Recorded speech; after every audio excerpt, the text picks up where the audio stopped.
Welcome back everyone to Gotcha Interact. Today we're going to be talking about everything that the live stream and everything else had to offer for Natlan, everything that's going to be coming up in Natlan for specifically talking about artifacts. Now the last video we went over, we were kind of talking about everything that the banners kind of had to introduce, and that's the best way that we're going to kind of break apart the live stream, is kind of just in sections.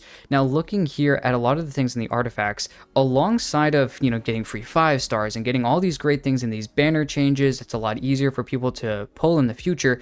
Kind of the whole, what everything is kind of based around in gachas is the pulling systems. Now we're going to take a look at what's going to make past the pulling systems a little bit easier.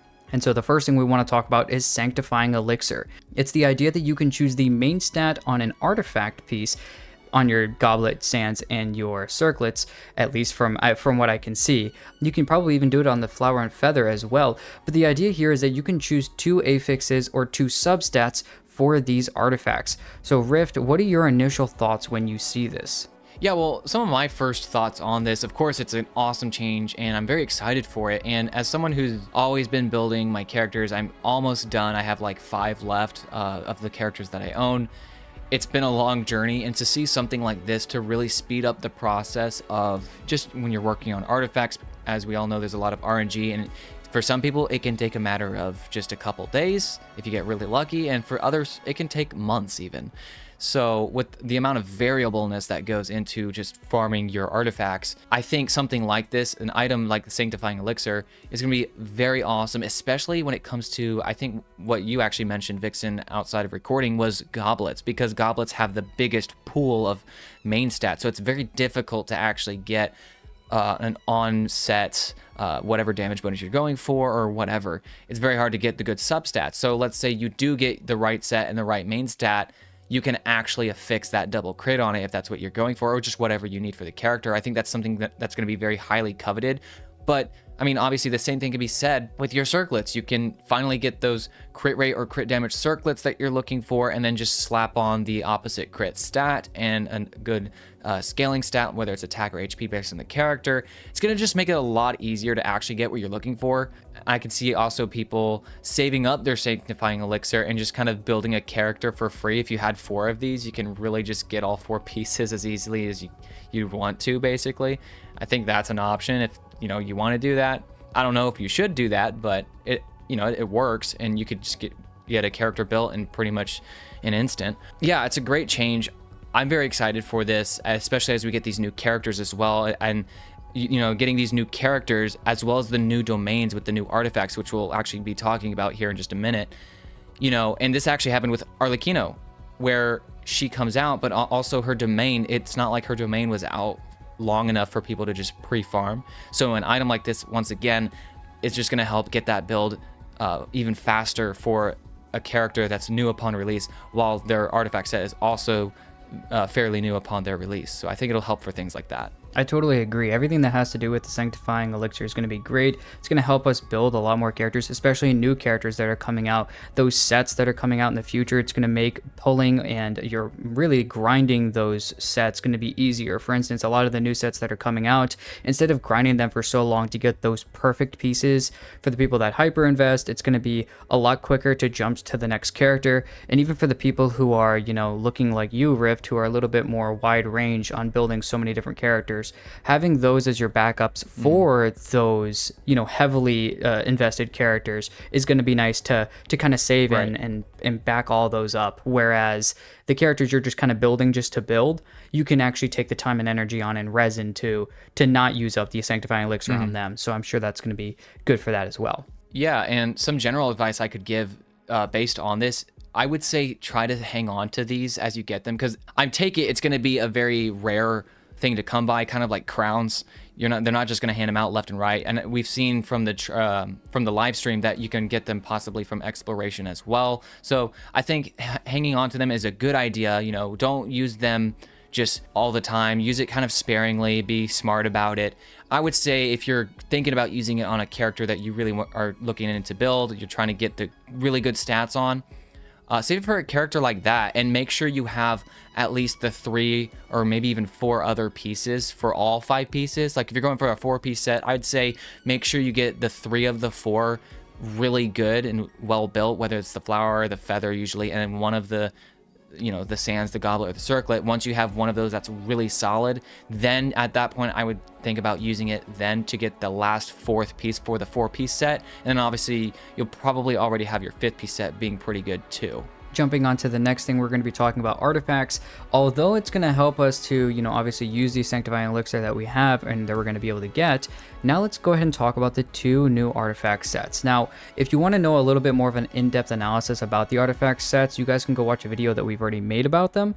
But in an overall sense, the Scroll of the Hero of Cinder City is going to be a little bit more on the supportive end, whereas the Obsidian Codex 4-piece set is probably going to be more focused for your DPS characters.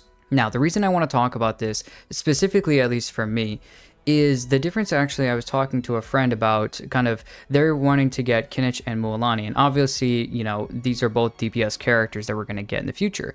And so as they're getting both of these characters, they were asking about, you know, okay, well, sets and whatnot, and how crit ratio is going to work out, you know, and all this other stuff. And I was kind of looking at it because they were looking at weapons and what they were going to be able to get.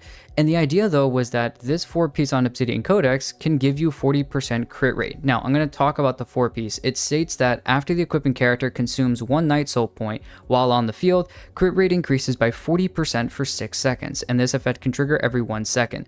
So basically, if you consume a Night Soul point, then you're going to get 40% crit rate for 6 seconds. Pretty simple, pretty basic. The thing is that the 2 different characters we have in Kinich and Mualani play with the Night Soul blessing or their Night Soul points very differently from each other.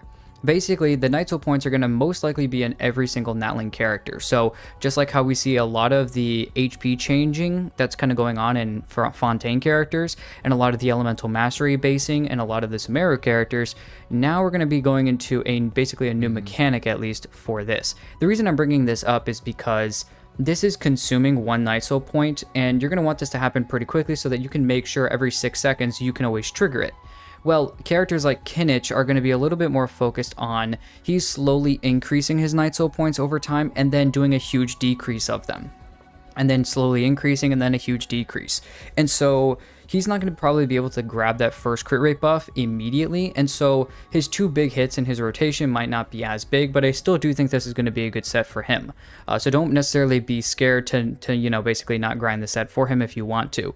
Mualani, on the other hand, is probably going to make most use out of this set because she starts at a maximum of her Night Soul points and slowly decreases and slowly consumes them over time, which means that in basically her entire rotation, she's always going to have the 40% crit rate buff. So Mualani does use this 4-piece set a little bit better, but that doesn't necessarily mean to say for Kinich that it's absolutely useless. So I don't know, Rift, what are your thoughts? That was just my initial thing I wanted to talk about with these sets. They look like really, really fun sets. What are you looking for from these sets? Yeah, you kind of already pointed out, like, the one set, Scroll of the Hero of Cinder City, it's the more general kind of set, the more universal, I guess you could say. It's going to be used on probably some supports, even pre-Natlan characters, possibly. They could maybe get use out of this.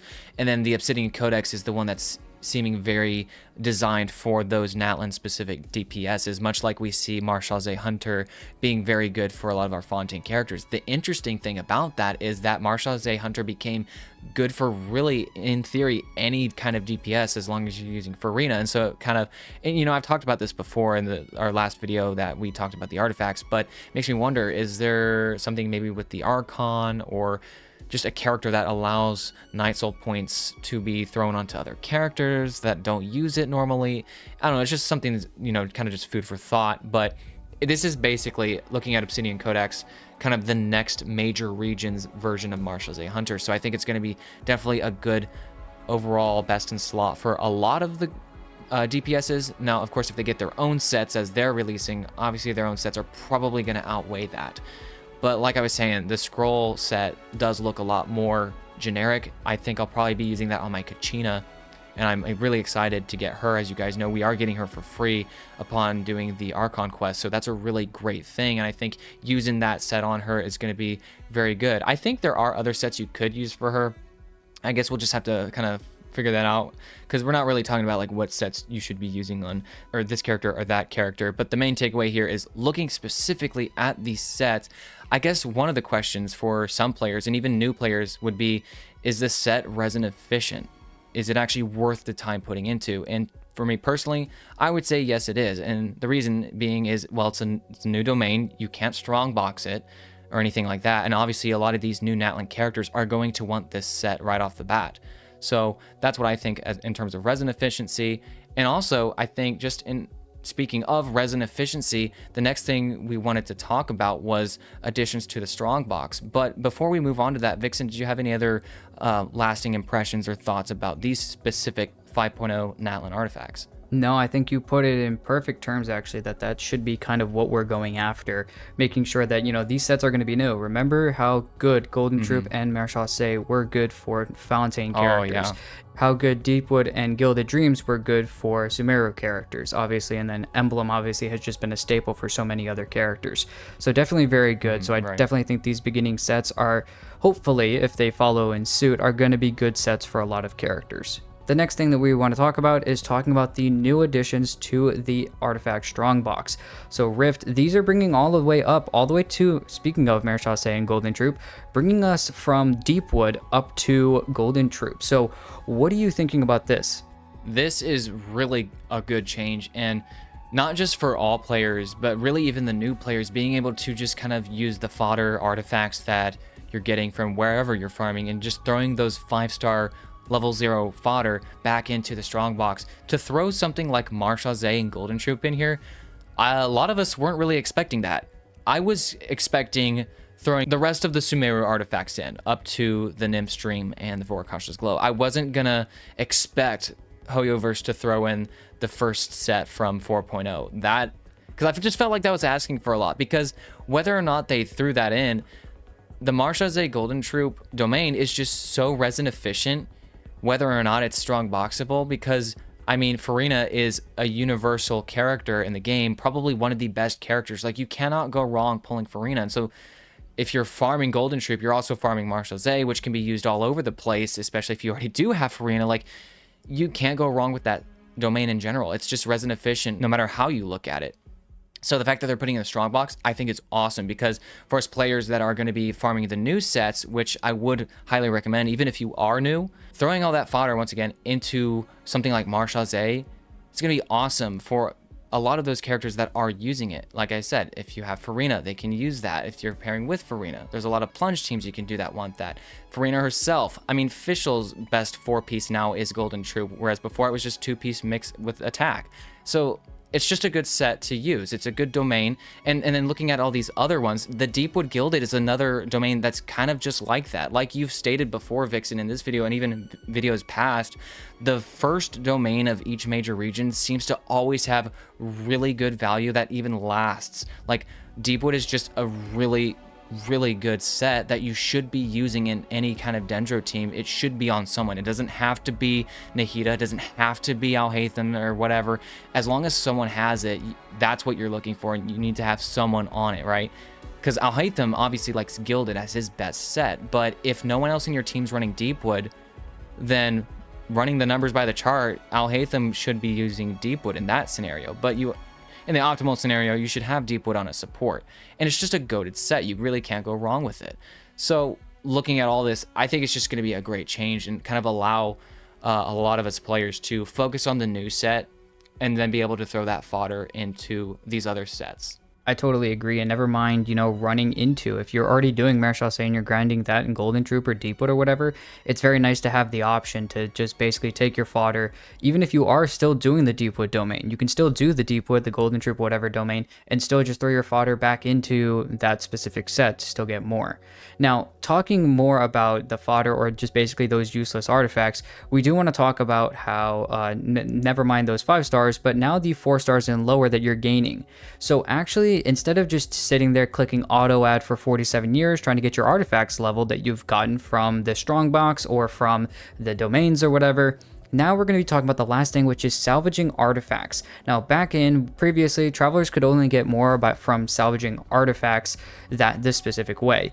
But now we have the opportunity to actually take our 4-star, 3-star, 2-star, and 1-star artifacts and turn them into Sanctifying Essence and Sanctifying Unction. This is probably just going to help a little bit more. I think this is more quality of life. Basically make it a little bit easier to not have to worry about all the different, annoyances that come with just sitting there, like I said, hitting auto add for 47 years. Instead, it's just going to be a little bit easier. I don't think this is necessarily going to break the game like the other things we've talked about are, that are going to be just very, very nice to see. This is more or less just a nice quality of life thing that's just going to save us just a little bit more time in our time in Genshin. Yeah, I mean, it's just like you said, it's just here to save time. It's not like a massive change that's changing, you know, how we can actually get artifacts and stuff. We already, you know, we talked about those, and I think that the main takeaway from Natlan is going to be getting those sanctifying elixirs. That's the one thing I'm pretty excited for. It's a major change, something that I didn't really expect. Like, I knew we'd kind of get it, but it's here sooner than later, I guess, and I just wasn't expecting it to be here, and so I'm really glad for that. I do know that one thing that we still don't have that a lot of us still want is the custom artifact loadout system, something where how we can have a set that's like predetermined and like set as a loadout to go on a character, but then swap, you know, just kind of quick swap all 5 to another 5 that I predetermined, and then there'll just be some kind of system that's in place where if it's equipped on another character, it lets me know and to be like, hey, do you want to take it off this character? Is that okay? And you just kind of confirm it. So that way you can kind of be reusing artifacts if you have a really goated piece and you can kind of throw it around. That would be kind of cool, at least just to have the option, even if a lot of us aren't using it, because I like to kind of complete my characters to where they don't have to switch around at all, including the weapons, just everything. They are set in stone. But I do know that a lot of players would like something like that.